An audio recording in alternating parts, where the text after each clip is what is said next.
देश के सबसे प्रतिष्ठित विश्वविद्यालयों में एक जवाहरलाल नेहरू यूनिवर्सिटी में पहली बार किसी महिला वाइस चांसलर की नियुक्ति हुई है। पुणे में प्रोफेसर रही शांति श्री ध्रुवपदी पंडित को जेएनयू का नया वाइस चांसलर बनाया गया है। नई वाइस चांसलर पूर्व जेएनयू की ही छात्र रह चुकी हैं। वो यहाँ से एमए फिल और पीएचडी की पढ़ाई की है। उनका कार्यकाल जेएनयू में 5 साल का होगा। इससे पहले कि vice chancellor professor Jagdish Prasad का कार्यकाल 1 साल पहले ही हो चुका है, लेकिन वो 1 साल से एक्सटेंशन पर चल रहे हैं।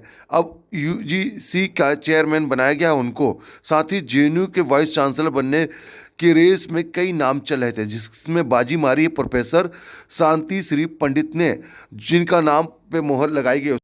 मुझे तो बहुत ज़्यादा खुशी हो रही है क्योंकि जेएनयू में अभी तक कोई महिला वीसी आई नहीं थी। तो अब देखते हैं कि क्या उनके एक्शंस रहते हैं और कैसा रहता है। तो हो सकता है जो अभी तक जितने भी जो थे मेल वीसीज थे, तो उन जो नहीं किया है, हो सकता है कि जो फीमेल वीसी आई हैं तो वो कुछ न्यू करे, और हो सकता है सिक्योरिटी और फीमेल्स के लिए ज़्यादा एक्शंस हो, और बस यही सारी चीज़ें हैं। बट बाकी सारी चीज़ें तो अब देखी जाएगी। ठीक सर, इंतज़ार तो हम शुरू से कर रहे थे। यहाँ आने के बाद भी कैंपस में अब ऑनलाइन क्लासेस चलाई गई, जो कि हमारा काफ़ी प्रैक्टिकल वर्क होता था वो सब रुका रह गया। और ऑनलाइन कोविड रेस्ट्रिक्शंस के नाते मैं अपने सीनियर से नहीं मिल पाता था, और भी जो लोग हैं जिनसे सीख सकता था अक्रॉस द सेंटर, वो भी नहीं हो पाता था। लेकिन अब कैंपस फुल फ्लेज्ड अगर चलेगा तो सारी जो हमारी उम्मीदें पहले से जिसके लिए जेएनयू जाना चाहता है वो हमारी फुलफिल होंगी। तो इस बात के लिए हमें काफ़ी एक्साइटमेंट है हमारे अंदर।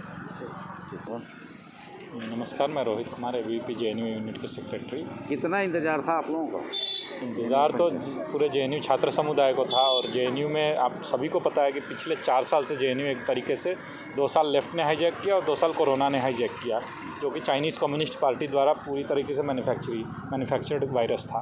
तो कहने का जो जेएनयू में 4 साल का दंश, लेफ्ट का दंश हम लोगों ने झेला है, वो अभी लग रहा है कि पूर्णाहुति हुई है, और नए तरीके से, नए सिरे से और नई ऊर्जा से यूनिवर्सिटी खुला है। और खुलने के साथ साथ हमें एक नई वाइस चांसलर मिली है। अब देखिए, माँ सरस्वती के रूप में जो उनका माता का आशीर्वाद रहा है, तो महिला वाइस चांसलर भी मिली है। और मुझे लगता है कि जो लैब, लाइब्रेरीज़, रिसर्च क्लासेस बाधित थी, उसके अलावा डिजिटल क्लास होना, आप सभी को पता है गांव के छात्र यहाँ जेएनयू में एडमिशन लेते हैं, कितना उनके साथ भेदभाव होता था। कई नेटवर्क्स नहीं आते थे, क्लासेस नहीं होती थी, उनके लिए संघर्ष करना पड़ता था। ये सारी समस्याएं एक साथ लगता है कि अभी ख़त्म होने के आसार मिल रहे हैं।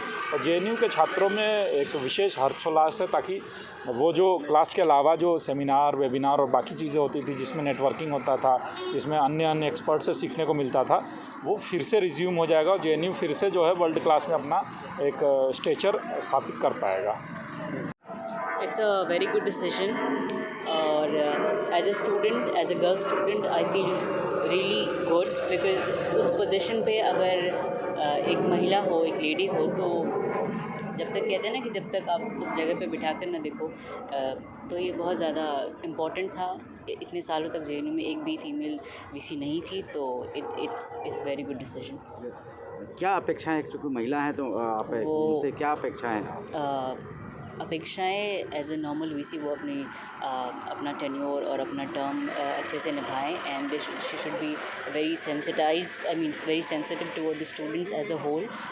और लड़कियों के लिए या लड़कों के लिए कैंपस पहले से भी काफ़ी सेंसिटाइज था, और वो बस उस कल्चर को प्रमोट करते हुए और थोड़ा इनकरेज करें। That's it. क्या डिमांड करेंगे कि चूँकि एक महिला है और एक महिला वीसी आ रही हैं, तो क्या ऐसे आपके कैंपस में कुछ कमी दिखती है महिलाओं के लिए जो उनसे आप लोग डिमांड करेंगे? अभी रिसेंट में कुछ जो इंसिडेंट्स हुए थे थोड़ा हैरेसमेंट का, तो उनको ध्यान देना चाहिए कि सिक्योरिटी और सेंसिटाइजेशन का, और वो अच्छे से एफिशिएंट काम करें as a VC. That's it. Thank you.